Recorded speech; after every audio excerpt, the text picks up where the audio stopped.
Hello children, educational Doval channel पे आपका स्वागत, बहुत बहुत प्यार।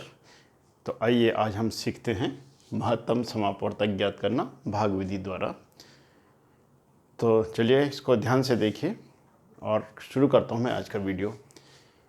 तो अब जैसे यहाँ पर ये दिया गया है, पहले प्रश्न में दो संख्याएं दी हैं 12 और 18, जिनका कि हमें 12 और 18 इनका हमें मौसपा निकालना है, मौसपा निकालना है और इसे हम निकालेंगे भाग विधि द्वारा।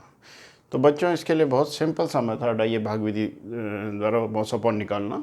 इसके लिए बड़ी संख्या जो है, जैसे बड़ी संख्या यहाँ पर है 18, तो 18 को हम इस छोटी संख्या से बांटेंगे 12 से, तो 12 एकम 12 और यहाँ पर बचेगी 6।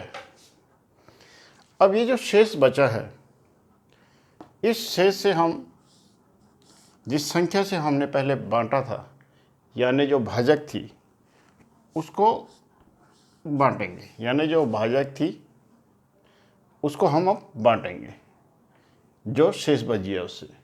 तो 6 से बांटेंगे तो 6 दूनी 12, देखिए पूरा पूरा बढ़ गया, शेष कितना आया 0। तो इसका मतलब यह है कि अंत में ये किससे बटा, 6 से बटा। तो इसका मतलब यह है कि 12 और 18 का मौसपा 6 है।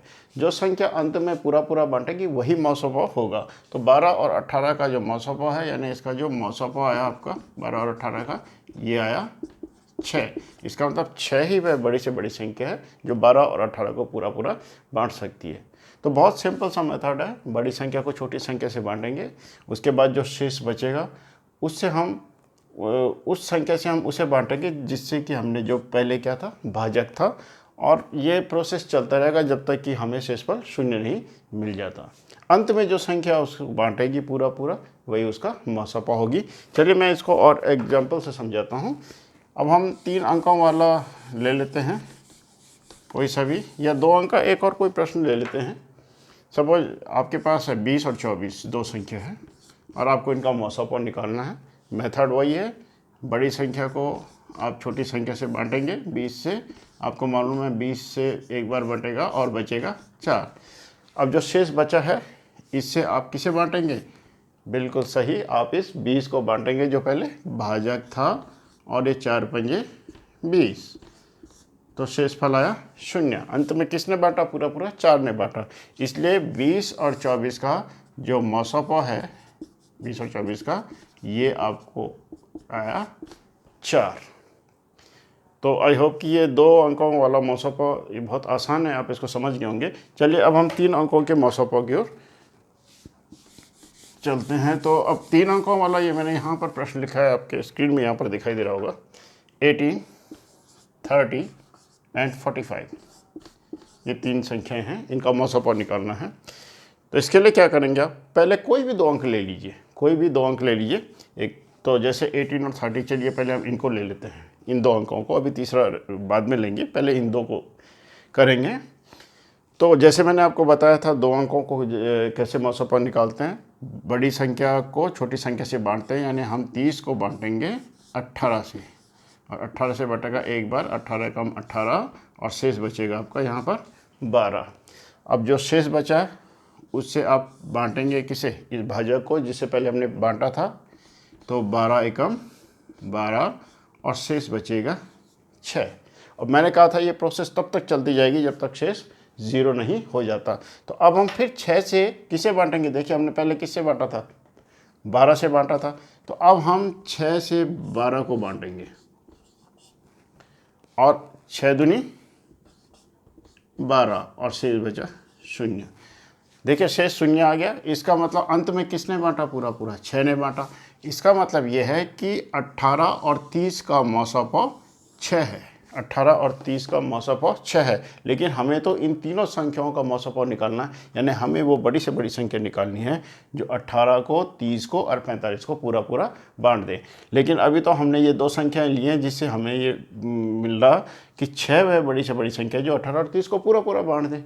लेकिन अभी अब तीसरी संख्या, अब ये तीसरी संख्या अब लेंगे हम 45, और जो हमारा इन 2 संख्याओं का मौसपा आया था यानी 6, तो अब हम 6 से इस 45 को बांटेंगे।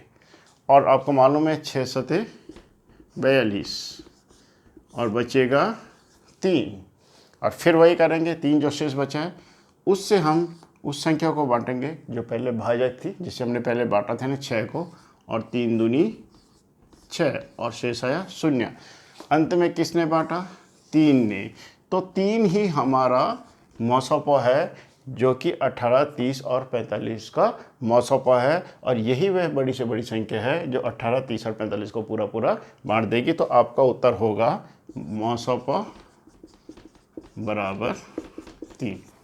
तो 3 संख्याओं का ऐसे करेंगे, पहले 2 संख्याओं का लेंगे और जो 2 संख्याओं का मौसोपा आएगा उसको और तीसरी वाली संख्या को लेकर के तब हम फाइनली जो हमारा मौसोपा आएगा, यानी जो अंत में वो संख्या जो कि पूरा पूरा बांट देगी, वही हमारा उत्तर होगा, वही हमारा मौसोपा होगा। तो आई होप कि 2 और 3 संख्याओं का आपको समझ में आ गया होगा। एक थोड़ा बड़ा एग्जाम्पल ले लेता हूँ मैं, 3 अंकों वाला, 3 संख्याओं वाला, तो ये और क्लियर हो जाएगा आपको। तो चलिए, जैसे मैंने यहाँ पे लिखा है 55, 40 और 105। तो यही करेंगे, पहले हम कोई भी 2 संख्याएं ले लेंगे। माना हमने 40 और 55 ले लिया, अब बड़ी संख्या 55 है तो 55 को हम बांटेंगे 40 से, और 40 से बटेगा एक बार, 40 का 40, और यहाँ पर बचेगा 15, और जो शेषफल बचा है इससे फिर हम बांटेंगे 40 को, और 15 दूनी 30, और हमारे पास शेष बचेगा 10। और अब हम 10 से बांटेंगे किसे? इससे पहले हमने किससे बांटा था? 15 से। तो अब हम 10 से बांटेंगे 15 को, 10 का 10, और हमारे पास बचा 5। ये पूरा आपके स्क्रीन में नहीं आ रहा होगा, तो चलिए, हमारे पास बचा 5। मैं यहाँ पर लिख लेता हूँ, बाकी ये इधर आया। अब हमारे पास 5 बचा है। अब 5 से हम किसको बांटेंगे? देखिए, इससे पहले हमने 10 से बांटा था, तो 5 से हम 10 को बांटेंगे, और 5 दूनी 10, और शेष बचा 0। तो देखिए, जब हमने इन 2 संख्याओं को लिया 55 और 40 को, तो हमने अंत में जो पूरा पूरा किसने बांटा? 5 ने। इसका मतलब इन दोनों संख्याओं का मौसोपा 5 है। तो जैसे मैंने आपको पिछले एग्जाम्पल में बताया था, जब हम इन 2 संख्याओं का मौसोपा निकाल लेंगे, अब हम जैसे हमारा उसका मौसोपा 5 है, अब हम 5 और 105 इन 2 संख्याओं को लेंगे और बड़ी संख्या को इसके मौसोपा से बांटेंगे। यानी हमारे पास जो तीसरी संख्या है 105, इसको हम 5 से बांटेंगे, क्योंकि पहले जो 2 संख्याएं ली थी इनका मौसोपा 5 था।